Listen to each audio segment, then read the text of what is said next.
Bismillahirrahmanirrahim. Alhamdulillahi rabbil alamin. Wal aqibatu lil muttaqin.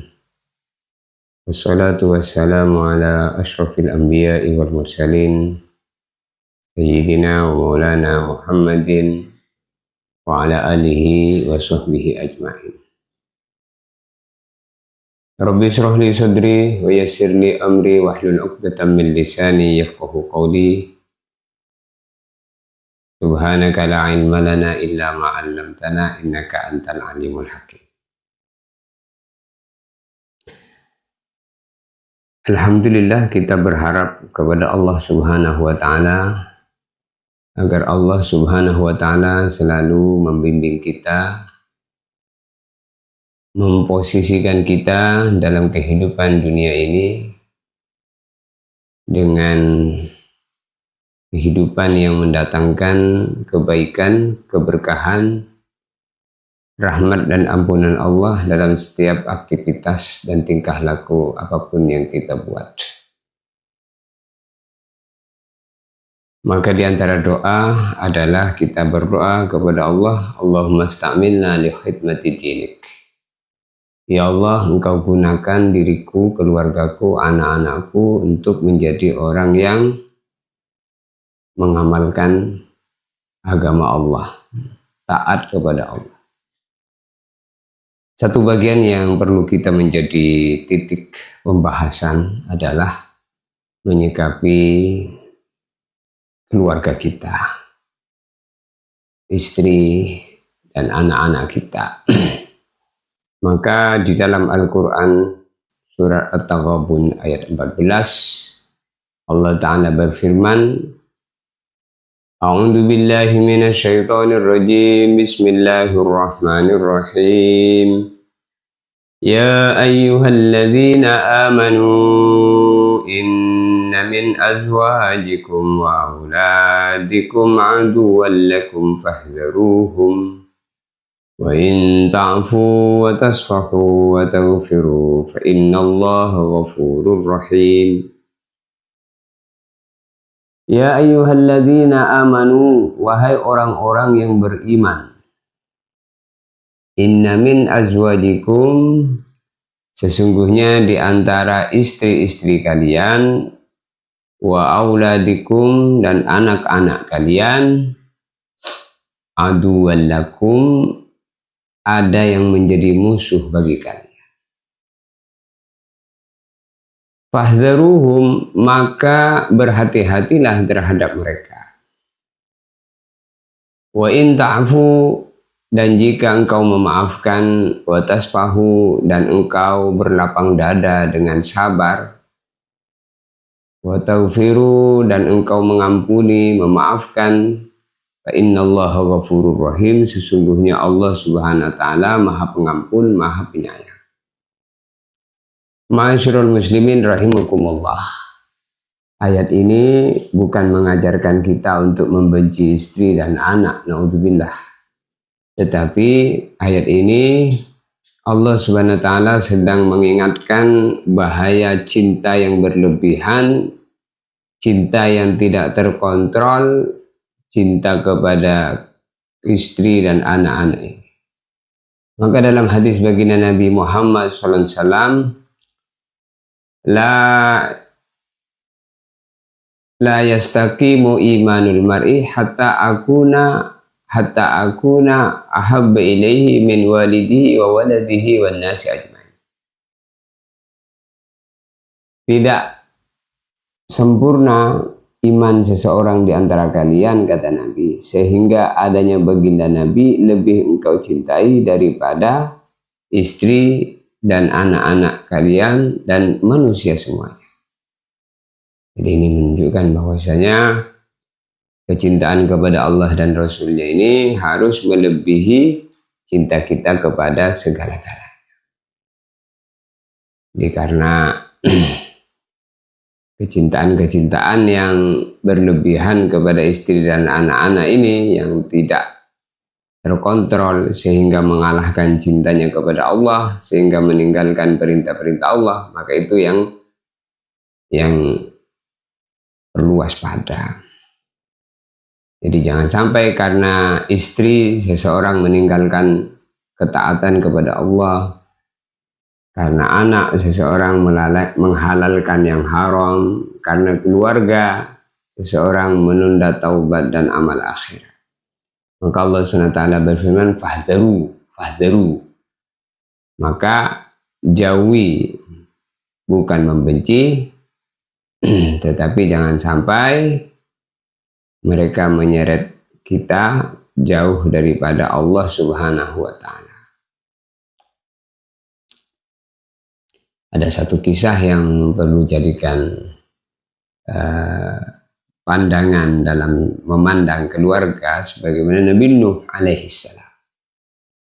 Dalam Al-Quran surat At-Tahrim, Allah SWT bercerita tentang Nabi Nuh dan Nabi Lut. Seorang nabi yang punya istri dan anak tidak taat kepada Allah Subhanahu wa Ta'ala. Maka Allah SWT bercerita kepada kita, Daraballahu matalan lilladzina amanu imra'ata fir'aun. Daraballahu matalan lilladzina kafaru imra'ata nuhi wa imra'ata lut. كانتا تحت عبدين من عبادنا صالحين فخانتاهما فلم يغنيا عنهما من الله شيئا وقيل ادخلا النار مع الداخلين. Daraballahu mathalan, Allah Subhanahu wa Ta'ala membuat contoh di dalam Al-Quran. Lilladzina kafaru, untuk orang-orang yang kafir. Imra'ata Nuh wa imra'ata Lut, yaitu istrinya Nabi Nuh dan istrinya Nabi Lut. Jadi istrinya Nabi Nuh dan istrinya Nabi Lut ini kafir. Dia tidak beriman kepada Allah. Walaupun jadi istri Nabi, kalau tidak beriman kepada Allah Subhanahu wa Ta'ala, maka kanata tahta abdaini min ibadina sholihaini, memang kedua perempuan tadi menjadi istrinya dua orang laki-laki yang baik, Nabi Nuh dan Nabi Lut. Fakhanatahuma falam yughniya anhuma minallahi syai'a, maka mereka khianat, tidak mau beriman kepada Allah, tidak mau beriman kepada Nabi Nuh dan Nabi Lut. Maka kedekatan mereka dengan orang baik, kalau tidak mau ikut baik, ini lam yughniya anhuma minallahi syai'ah, tidak bisa menyelamatkan dirinya di hadapan Allah Subhanahu wa Ta'ala. Maknanya apa? Jadi walaupun kita ini jadi istrinya orang baik, jadi anaknya orang baik, tapi kalau kita tidak mau ikut baik, sebagaimana baiknya suaminya, baiknya orang tuanya, maka di hari kiamat tidak akan bisa menyelamatkan daripada azab Allah. Tapi ini antara muslim dan kafir. Tapi kalau antara Islam dan Islam, namun sebagian sempurna, sebagian kurang sempurna. Misalnya ini alhamdulillah kita bersyukur kepada Allah. Kita ini orang Islam, istri dan anak-anak kita orang Islam. Namun mungkin di antara istri kita atau di antara anak-anak kita masih belum sempurna Islamnya. Sholat kadang masih bolong-bolong. Maka yang seperti itu nanti akan disyafaati oleh siapa di antara mereka di keluarga itu yang paling kuat amalannya. Nah, ini barokahnya Islam. Maka di dalam Al-Quran juga Allah Subhanahu wa Ta'ala bercerita tentang orang iman, orang Islam. Ada ayah, ada istri, ada ayah, ada istri, ada anak. Ada suami, ada istri, ada anak. Ada ayah, suami, istri, ada mertua, ada anak, ada orang tua. Maka Allah SWT berfirman, bercerita mengenai bahwa betapa tingginya nikmat iman dan Islam dalam pandangan Allah Subhanahu wa Ta'ala, sehingga Orang yang lemah imannya, lemah Islamnya, yang punya hubungan dengan orang yang kuat imannya, kuat Islamnya, dia akan selamat. Dia akan selamat nanti di akhir. Di mana Allah SWT bercerita tentang malaikat pemikul aras. Malaikat pemikul aras itu alladzina yahmiluna al-arsha wa man hawlahu yusabbihuna bihamdi rabbihim wa yu'minuna bihi wa yastaghfiruna lilladzina amanu Rabbana wa adkhilhum jannati adnin allati wa'adtahum وَمَنْ صَلَحَ مِنْ آبَائِهِمْ وَأَزْوَاجِهِمْ وَذُرِّيَّاتِهِمْ إِنَّكَ أَنْتَ الْعَزِيزُ الْحَكِيمُ وَقِهِمُ السَّيِّئَاتِ وَمَنْ تَقِ السَّيِّئَاتِ يَوْمَئِذٍ فَقَدْ رَحِمْتَهُ وَذَلِكَ هُوَ الْفَوْزُ الْعَظِيمُ. Masya Allah.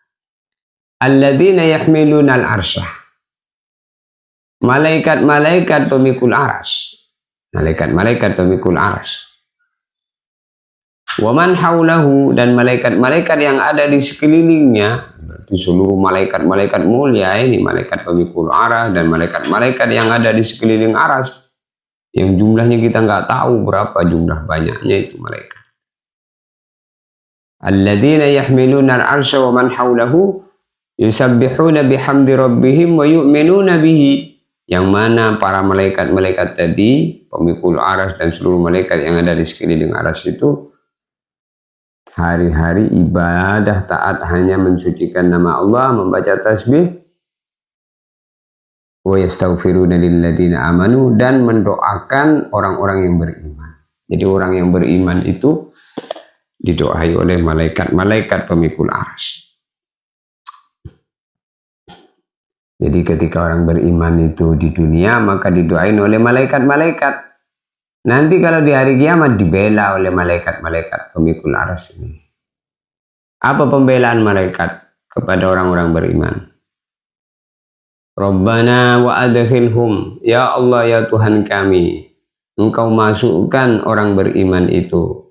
Rabbana wa adkhilhum jannati adnin allati wa'adtahum, masukkan orang beriman itu ke dalam surga Aden yang mana Engkau telah berjanji akan memasukkan mereka ke dalam surga Aden. Masukkan ya Allah sekarang. Wa man shalaha min abaihim wa azwajihim wa dzurriyyatihim, masukkan mereka ke dalam surga Aden, jangan sendirian ya Allah. Orang beriman itu masukkan. Wa man, bersama orang shalaha yang baik, min azwajihim, dari istri mereka, min azwajihim wa dzurriyyatihim, dan anak-anak mereka, abaihim wa azwajihim, bapak-bapak mereka, orang tua mereka, istri mereka, suami mereka, anak-anak mereka, masukkan semua ke dalam surga Aden itu. Jadi ini orang yang beriman ketika hidup di dunia didoain supaya dosanya diampuni, didoain oleh malaikat aras, pemikul aras. Nanti kalau di hari kiamat dibela supaya dimasukkan ke dalam surga. Maka orang beriman masuk ke dalam surga, dan mereka tidak sendirian, masuk bersama ayah-ayahnya, bapaknya, kakeknya, dan seluruh mata rantai yang masih ada hubungan ikatan iman kepada Allah semuanya, bapaknya, kakeknya, ibunya, neneknya, suaminya, istrinya, dan zuriat, anak-anaknya, cucunya, cicitnya, nyit-nyitnya, sampai ke bawah, semua yang ada hubungan dengan orang beriman ini bondong-bondong masuk ke dalam surga. Walaupun di antara mereka ketika hidup di dunia itu ada yang lemah imannya, tapi berhubungan dia ini ada hubungan dengan ayah yang beriman kepada Allah, maka masih selamat. Tapi kalau hubungan iman tidak ada, Masya Allah, misalnya istrinya kafir, seperti Nabi Nuh, istrinya kafir, maka berpisah. Atau kebalikannya, suaminya yang kafir, seperti Siti Asia, suaminya itu kan Fir'aun. Kalau antara iman dan Islam, maka tidak ada lagi saling syafaat di antara mereka. Maka kita ini bersyukur kepada Allah, Allah jadikan orang yang beriman. Maka maksud istri dan anak ini sebagian di antara mereka adalah musuh. Nah, sebagian, bukan semuanya, sebagian, yaitu menjadi musuh itu maksudnya dalam hal ini ketika mereka itu membuat kita lalai daripada Allah. Maknanya ketika kita mencintai mereka berlebihan sehingga melalaikan perintah-perintah Allah. Maka dikatakan bahwasanya Al-Imam Syekh Muhammad bin Muhammad Al-Husaini Az-Zabidi dalam kitabnya Ithafus Sadatul Muttaqin, syarah daripada kitab Ihya Ulumuddin, beliau mengatakan bahwasanya yang dimaksud musuh di sini adalah kullu ma syagalaka anillah. Kullu ma syagalaka, segala sesuatu yang melalaikan kamu, menyibukkan kamu, anillah, dari taat kepada Allah, fahu aduka, maka itulah musuhmu. Jadi bukan sekedar istri dan anak, segala semuanya yang membuat kita itu lupa Allah, maka itu musuh. Musuh di sini bukan sebagaimana musuh dalam peperangan, bentuk supaya kita waspada. Jangan sampai kecintaan kita kepada istri dan anak dan harta benda ini melalaikan kita daripada Allah Subhanahu wa taala. Kalau sampai melalaikan kita daripada menyempurnakan agama, maka itu masuk dalam kategori musuh. Begitu yang disampaikan oleh Syekh Muhammad bin Muhammad Al-Husaini Az-Zabidi dalam kitabnya Ithafus Sadah. Kullu ma syagalaka 'anillah wa huwa aduk. Segala sesuatu yang melalaikan kamu dari Allah, maka itu musuhmu. Jadi istri dan anak disebut musuh jika satu, membuat lalai dari zikir, menghalangi kita dari belajar ilmu, menunda taubat kita, menyeret ke dalam kecintaan dunia yang berlebihan. Maka supaya istri dan anak-anak kita ini tidak menjadi musuh kita, maka kita memberikan pendidikan-pendidikan yang baik kepada istri kita dan anak-anak kita, sehingga kita bisa menjadi bareng-bareng taat. Istri kita baik, anak-anak istri kita baik, anak-anak kita baik. Harapan kita, dan itu yang kita minta, sebagaimana yang diajarkan oleh Nabi Ibrahim alaihissalam. Rabbana hablana min azwajina wa dzurriyyatina qurrata a'yun waj'alna lil muttaqina imama. Rabbana, ya Allah, hablana, engkau berikan kepada kami, min azwajina, pasangan hidup, yaitu istri dan suami. Kalau yang perempuan minta dikasih suami, kalau yang laki minta dikasih istri. Wa dzurriyyatina, dan juga minta dikasih keturunan-keturunan yang hasil daripada perkawinan antara suami dan istri. Minta keturunan yang bagaimana? Qurrata a'yun, yang menyejukkan pandangan mata. Maka sejuknya mata itu kalau kita melihat anak-anak kita itu rajin sholat, anak-anak itu pintar ngaji, nurut sama orang tua. Kalau misalnya belum nurut, misalnya kita husnudzon aja sama Allah. Oh, dia orang iman kok, pasti ngangkat derajat. Walaupun masih kadang sholatnya bolong-bolong, nggak apa-apa. Maka orang beriman itu kalau punya anak, pasti anaknya itu nguntungin. Anak yang baca sholawat, maka dia anak telah mengenalkan orang tuanya kepada Kanjeng Nabi Muhammad SAW. Anak yang menyebut bismillah itu sudah menjadi sebab Allah malu nyiksa keluarganya di alam kubur. Ada satu kisah dalam kitab Tafsir Ar-Razi. Al-Imam Fakhruddin Ar-Razi menulis satu kisah Nabi Isa alaihissalam. Marra Isa ala qabrin wa ra'a malaikatal azab yu'adzibuna mayyitan. Falamma insarafa min hajatihi marra Isa ala qabrin wa ra'a malaikatar rahmah ma'ahum atbaqum min nur. Jadi Nabi Isa suatu hari berjalan melewati kuburan, di mana kuburan yang dilewati itu disiksa oleh Allah Subhanahu. Setelah Nabi Isa pulang selesai dari keperluannya, maka pulang melewati kuburan yang sama, namun terjadi perubahan di mana Nabi Isa melihat kuburan itu dipenuhi oleh malaikat rahmat yang tadinya ketika berangkat diazab, ketika pulang sudah terbebas daripada azab. Fata'ajjaba Isa fasalla wa da'a. Maka kemudian Nabi Isa kagum melihat adanya perubahan ini, sehingga Nabi Isa sholat dan berdoa kepada Allah, minta petunjuk, minta dijelaskan apa yang menyebabkan perubahan ini ya Allah terjadi. Sesungguhnya ketika tadi saya melewati kuburan ini penghuni kuburnya Engkau siksa. Namun ketika kami pulang, kenapa ini telah menjadi perubahan yang sangat dahsyat? Engkau mengampuni dan penghuni kubur ini sudah tidak disiksa lagi. Fa'auhallahu ila Isa. Maka Allah nurunkan wahyu kepada Isa, Nabi Isa. Ya Isa, wahai Isa, innahu kana 'asiyan. Sesungguhnya dia itu dulu di dunia ini maksiat, hidupnya nakal, tidak taat sama Allah, taatnya pun bolong-bolong. Innahu kana 'asiyan.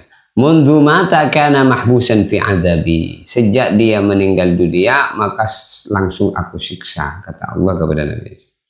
Waqad taraka imra'atan hubla. Sungguh dia itu beruntung karena ketika meninggal dunia meninggalkan istrinya dalam keadaan hamil. Waladat waladan, lalu istrinya melahirkan anak. Warabbatu hatta kabira, lalu anaknya dididik sama ibunya sampai besar. Setelah besar, falamma hatta warabbatu hatta kabira fasallamathu ilal kuttabi min bani Israel. Lalu kemudian ibunya ini menyerahkan anaknya, dipondokkan di ulama, ulama Bani Israel. Karena ini cerita Nabi Isa, maka ulama ini ulama Bani Israel. Falaqanahul muallim bismillahirrahmanirrahim. Maka si ulama Bani Israel itu ngajarin si anak tadi dengan bismillahirrahmanirrahim. Lalu Allah Ta'ala bilang sama Nabi Isa, istahyaitu ya Isa, aku malu wahai Isa, an u'adziba abdi binari fi batnil ardi, aku malu nyeksa penghuni kubur, wa waladuhu yadhkuru ismi ala wajhil ardi, sedangkan anak dia, cucu dia, cicit dia sekarang nyebut-nyebut namaku di muka bumi. Jadi kita itu harus banyak-banyak bersyukur. Walaupun mungkin anak kita belum rajin sholat, tapi dia kan orang iman. Dia nyebut Allah, dia bukan sekedar bisa bismillahirrahmanirrahim. Mungkin dia juga termasuk orang yang hafal Quran. Hafal Quran itu tidak harus 30 juz dikatakan orang hafal Quran. Termasuk hafal qul huwallahu ahad, termasuk hafal Quran. Hafal surat Al-Fatihah, hafal surat An-Nas. Apalagi dia ini termasuk orang yang sholat 5 waktu. Ini di zaman Nabi Isa baru belajar bismillah, baru santri baru ini diajari bismillah oleh gurunya, sudah nyebab ke Allah Subhanahu wa taala malu nyiksa, sehingga langsung terbebas daripada azab Allah Subhanahu wa taala. Maka kata guru saya, jadi kalau mondokkan anak di pesantren, bayarnya itu mestinya harus double. Karena yang mendapatkan kebaikan itu bukan sekedar anaknya, tapi bapaknya, bahkan orang tuanya, mbah-mbahnya dikubur itu. Masya Allah. Nah inilah, jadi makna musuh di sini adalah kewaspadaan kita, jangan sampai cinta yang berlebihan kepada istri dan anak-anak dan harta benda melalaikan kita daripada ibadah kepada Allah Subhanahu wa Ta'ala. Karena inti hidup itu ibadah. Maka bagaimana istri, anak-anak dan benda-benda ini kita gunakan untuk bareng-bareng menjadi nilai positif di sisi Allah Subhanahu wa Ta'ala, menjadi ibadah. Ini ta'awun, wa ta'awanu 'alal birri wat taqwa wa la ta'awanu 'alal ismi wal. Sebatas kita usaha, memang semuanya itu sebatas kita usaha. Seorang suami tidak bisa membuat istrinya jadi taat, tidak bisa membuat anak-anaknya jadi taat. Sebagaimana baginda Nabi Muhammad SAW dikasih wahyu oleh Allah, innaka la tahdi man ahbabta walakinallah yahdi man yasha. Sesungguhnya kamu Muhammad tidak bisa memberikan petunjuk menjadikan orang itu baik, walakinallah yahdi man yasha, akan tetapi yang membuat baik itu murni Allah saja kepada orang yang Allah kehendaki. Maka usaha kamu tidak dianggap gagal selama kamu itu telah memberikan penjelasan dan usaha-usaha, sudah dipondokkan, sudah dikasih tahu, sudah ini, sudah ini, sudah ini, maka kita lepas daripada sebatas apa pencapaiannya itu. Maka ada satu kisah yang membuat legowo hati kita dan senang hati kita, merasa tidak putus asa dengan apa yang kita buat, adalah ceritanya Nabi Nuh alaihi salam dengan anaknya yaitu Kan'an. Jadi Nabi Nuh ini juga punya anak namanya Kan'an. Anaknya nakal. Nakalnya itu bukan sekedar nakalnya itu tidak beriman. Jadi selama masih beriman, kenakalan apa saja itu masih bisa disyafaati, masih bisa ditolong oleh keluarganya yang tinggi amalannya. Tapi kalau antara iman dan kafir, Islam dan kafir, maka walaupun anak, kalau kafir, maka tidak bisa ditolong oleh orang tuanya. Maka Nabi Nuh alaihi salam, ini Nabi Nuh alaihi salam ini termasuk Nabi Ulul Azmi minar Rusul. Jadi Ulul Azmi minar Rusul itu ada 5. Yang pertama Nabi Muhammad, yang kedua Nabi Ibrahim, yang ketiga Nabi Nuh, yang keempat Nabi Musa, yang kelima Nabi Isa. Ini Nabi Ulul Azmi. Ulul Azmi itu Nabi yang punya ujian berat. Di antara Anbiya 124.000 Nabi dan Rasul, maka yang paling tinggi ujiannya ini Ulul Azmi. Nabi Nuh alaihi salam, Masya Allah, punya anak tidak beriman, punya istri tidak beriman. Apakah Nabi Nuh gagal? Tidak. Tidak ada Nabi yang gagal mendidik istri. Jangan katakan istrinya Nabi aja ada yang tidak beriman. Seorang Nabi gagal mendidik istrinya. Siapa dia? Nabi Nuh. Jangan katakan begitu. Itu termasuk bagian daripada tidak menghormati ismatul anbiya. Maka Allah SWT menjadikan Nabi Nuh alaihi salam, istrinya tidak beriman, anaknya tidak beriman. Itu pelajaran bagi kita, bahwasanya sebaik Nabi Nuh alaihi salam diuji oleh Allah dengan istrinya yang tidak beriman, anaknya yang tidak beriman. Tapi Nabi Nuh tidak dianggap gagal. Kenapa? Karena Nabi Nuh alaihi salam sudah berusaha sampai ketika Kan'an ini ada dalam gelombang air yang begitu dahsyat air itu. Maka Nabi Nuh alaihi salam dari atas perahu memanggil anaknya, ya bunayya arkam ma'ana wa la takum ma'al kafirin. Ya bunayya, wahai anakku, irkam ma'ana, naiklah kapal bersama aku. La takum ma'al kafirin, jangan bersama orang kafir. Kalau mau selamat sini naik kapal. Maka Kan'an ini mengatakan, sa'awi ila jabalin ya'simuni minal ma'. Saya akan naik ke atas gunung sehingga saya selamat dari kejaran air. Maka Nabi Nuh alaihi salam pun tidak bosan, masih memberikan peringatan. La asimal yaum min amril, hari ini tidak ada yang bisa selamat dari kejaran air ini. Pasti tenggelam kalau tidak naik kapal. Ayo naik kapal. Yang selamat yang naik kapal ini saja. Akhirnya fahala bainahumal mawju fakana minal mughraqin. maka akhirnya Kan'an digelombang air, akhirnya kemudian tenggelam, mati dalam tenggelam.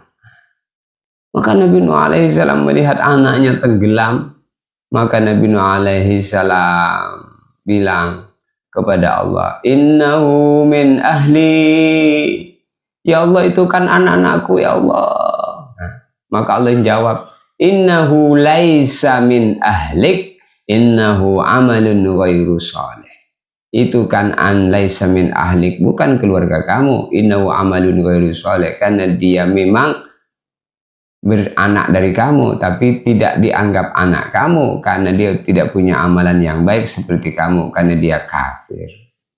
Tapi sebatas kenakalan-kenakalan yang tidak menyebabkan berbeda agama, tidak menyebabkan murtad, masih Islam yang mungkin sholatnya masih bolong-bolong, masih nakal, nggak apa-apa, itu proses saja. Maka kita tidak boleh berburuk sangka dengan istri kita, tidak boleh berburuk sangka dengan anak-anak kita yang mungkin membuat kita ini susah mendidiknya. Jangan, karena tetap kita berbaik sangka kepada Allah. Ahsin al-dhanna billah wa bi'ibadillah. Maka tidak ada nikmat yang paling besar bagi kita semua melebihi nikmat iman dan nikmat Islam. Karena kalau sudah iman, sudah Islam, walaupun Islamnya tadi lemah, imannya ini lemah, masih ada harapan selamat. Selamat berkumpul di dunia, di akhirat. Maka hadirin yang dimuliakan oleh Allah Subhanahu wa Ta'ala, jadi cinta kepada keluarga bila sampai melewati batas, berubah menjadi penghalang menuju Allah. Begitu dikatakan oleh Al-Imam Al-Ghazali dalam kitab Ihya, hubbul ahli idza jawazal hadda shara hijaban. Jadi kecintaan kepada makhluk yang berlebihan ini menjadi hijab dikabulnya doa-doa. Maka Nabi Ibrahim alaihissalam ketika kemudian 80 tahun nggak punya anak, lalu kemudian dikasih anak. Setelah 80 tahun itu Nabi Ibrahim dikasih anak dua, yang pertama Ismail, kemudian yang kedua Ishak.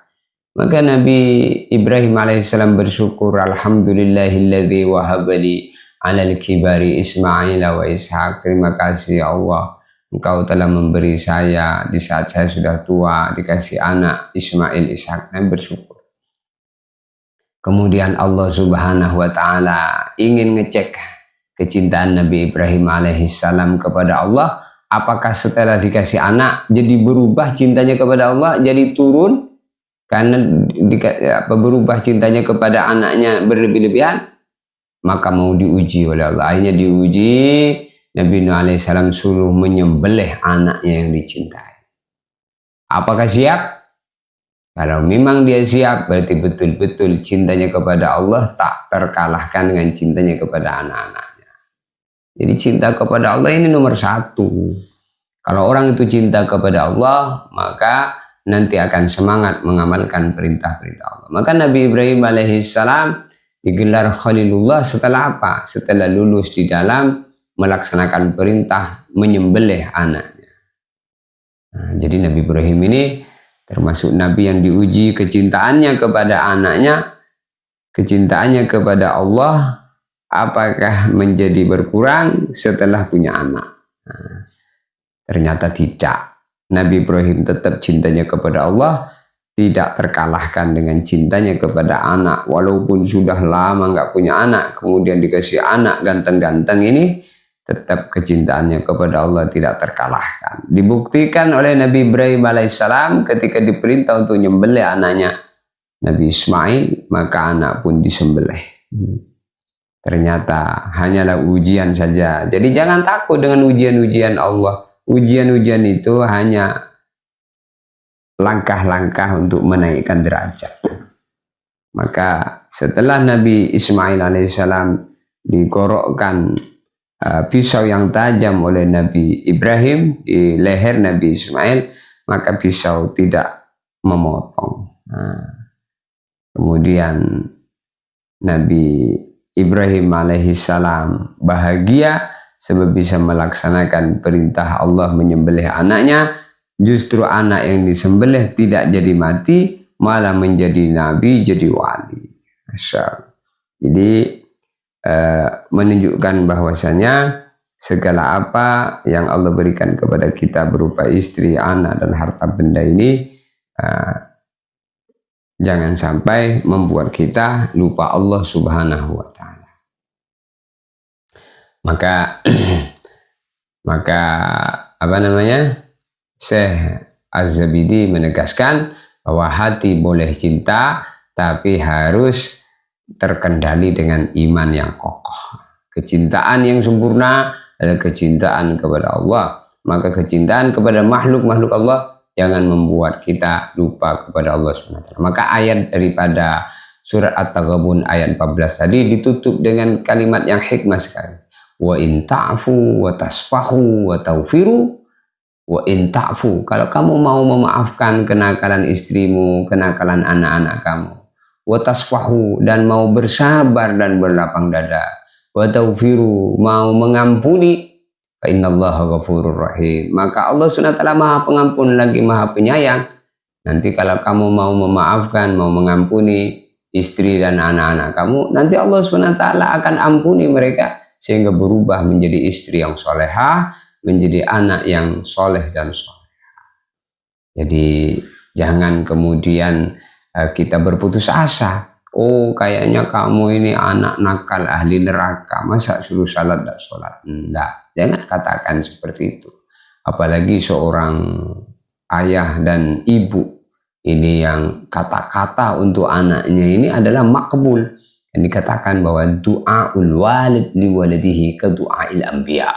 Jadi doanya orang tua untuk anaknya ini seperti doanya para nabi, makbul, tidak ada hijab. Maka orang tua melihat anaknya harus senyum terus, walaupun kadang nakal. Oh tidak, ini proses saja. Masa saya orang beriman pasti anak saya jadi orang baik begitu? Akhirnya ada satu kisah Al-Imam As-Suyuti. Imam As-Suyuti itu punya anak namanya Ihsan. Jadi Ihsan ini, wow, nakalnya minta ampun. Anaknya ulama besar kok nakal. Akhirnya masyarakat pada laporan sama Imam As-Suyuti. Wah Imam As-Suyuti, kami ini terganggu dengan anak tuan yang bernama Ihsan itu, gimana? Maka akhirnya seorang ulama dilaporkan kenakalan anaknya, malu. Akhirnya doa munajat sama, ya Allah, anak saya ini Ihsan, ya Allah, sekiranya masih ada harapan baik, jadikan dia baik ya Allah. Kalaupun tidak, matikan saja. Maka akhirnya kemudian paginya setelah didoain begitu, paginya itu anaknya hilang. Wah, hilang, dicari-cari nggak ketemu. Ternyata anaknya minggat pergi ke Maroko. Mundok pulang-pulang udah jadi ulama besar, namanya Syekh Ihsan. Nah ini, jadi kita itu Masya Allah, Masya Allah, Masya Allah. Maka untuk itu sikapnya kita tiga. Yang pertama al-afu, memaafkan kesalahan. Yang kedua sofhun, watasfahu, sofhun. Apa itu? Berlapang dada, tidak mengungkit-ngungkit anak. Kamu ini nakal, kamu ini tidak becus. Jangan. Itu namanya tidak tasofuh namanya. Tasofuh itu diam dan mendoakan hatinya, ya Allah, ini anakku ya Allah, jadikan baik ya Allah. Ini namanya sofhun, berlapang dada. Kemudian yang ketiga maghfirah. Maghfirah ini adalah mendoakan kebaikan. Mendoakan kebaikan supaya anak-anaknya diampuni. Inilah akhlak para arif billah, orang-orang yang mengenal Allah dalam urusan keluarga. Jadi intinya apa namanya, sesuatu yang perlu kita jadikan pelajaran, bagaimana anak-anak kita dan keluarga kita dan istri kita, bahkan meluas kepada tetangga dan kenalan-kenalan kita, ini menjadi partner kita dalam macam-macam kebaikan. Maka dalam kitab Ihya, baginda Nabi SAW bersabda, aktsiru minal ikhwah, perbanyak saudara kamu di dunia ini. Fa inna likulli mu'minin syafa'atun, karena setiap satu orang beriman itu bisa memberikan syafaat dari kiamat. fala'allaka tadkhulu fi syafa'ati akhika, bisa jadi kamu nanti di hari kiamat itu selamat sebab mendapatkan pertolongan atau syafaat daripada saudara-saudara kamu. Maka anak yang baik ini ngangkat derajat orang tuanya yang kurang baik. Orang tua yang baik ngangkat derajat anaknya yang kurang baik, keluarganya. Maka dalam hadis mengenai para penghafal Al-Quran itu nanti akan diizinkan memberikan syafaat kepada keluarganya 10 orang yang sudah dijamin masuk neraka. Jadi inilah perlu, mudah-mudahan istri kita, anak kita menjadi orang-orang yang taat, mendirikan sholat, puasa Ramadan, baik di dunia, baik di akhirat, dalam kehidupan yang sebentar. Alhamdulillah. Maka keluarga, istri dan anak itu adalah amanah. Amanah. Maka cinta yang benar akan menghantarkan ke surga, yaitu cinta karena Allah. Cinta yang benar itu adalah cinta yang karena Allah. Kalau kata guru kita almarhum Syekh Zairon, kalau kita cinta kepada anak kita lalu kemudian dibuatin rumah, dibeliin mobil, kendaraan yang mewah, dibeliin pakaian, tapi nggak sholat dibiarin, itu bukan orang yang cinta, itu masih apa? Masih kejam dengan anaknya, kata beliau. Jadi cinta yang sebenarnya itu adalah ketika mereka lalai dari perintah Allah, diingatkan, sebatas diingatkan. Mau, alhamdulillah. Belum mau diingatkan lagi. Sampai kapan? Ya seperti Nabi Nuh, sampai Kan'an tenggelam tadi, sampai mati, baru berhenti. Selama masih hidup terus memberikan peringatan, penjelasan kepada umat. Samalah seperti kita ini ngomong. Tanpa hari, tanpa malam, maksudnya tanpa hari, tanpa malam, tidak terkenal, tidak mengenal siang, hari, waktu, kapan saja masih sempat ngomong terus, ngomong yang baik, di mana saja, kapan saja. Nah itu, kemudian omongan-omongan yang baik diabadikan, sehingga walaupun kita ini mati, omongan-omongan baik itu masih didengar oleh orang yang masih hidup. Itu aja harapan-harapan kita. Mudah-mudahan sedikit ini penjelasan bagi kita, membuat tambahnya kepahaman bagi kita dalam mendidik anak, istri, dan keluarga. Karena itu bagian daripada orang-orang terdekat kita. Maka pandang kehidupan para nabi, siddiqin, syuhada, sholihin, karena mereka acuan dan tempat kita memandang dalam pendidikan ini supaya kita ini sukses. Maka tengok bagaimana cara mendidiknya orang-orang soleh dengan penuh kesabaran, dan hadirkan ke rasa tidak mampuan sehingga hanya menyerahkannya kepada Allah Subhanahu wa Ta'ala. Mungkin ini saja yang bisa kami sampaikan, maka jadikanlah pembicaraan-pembicaraan dan suara-suara yang bisa kita dengar ini adalah suara-suara yang menyebabkan wa idza tuliyat alaihim ayatuhu zadatuhum iman. Kalau dibacakan firman-firman Allah, disampaikan keterangan-keterangan agama, 2, bertambah imannya, bertambah ilmunya. Sekian, hadanallahu ayyakum. Jangan lupa ikuti selalu pengajian-pengajian live kita di TikTok Pikir Akhirat, kemudian di channel YouTube Cahaya Kalam Ilahi, dan di Facebook juga. Banyak kita suara-suara yang baik kita dengarkan, dengan harapan kebaikan selalu datang dalam setiap langkah, tingkah laku, gerak dan diam, dan aktivitas 24 jam sepanjang hidup masih Allah berikan kepada kita.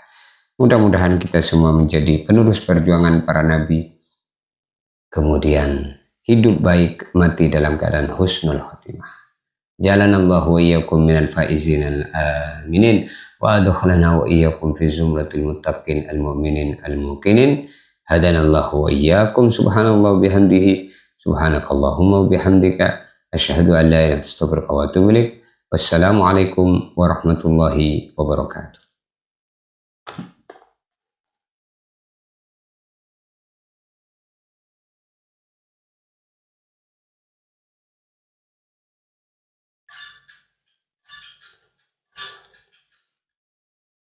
Alhamdulillah.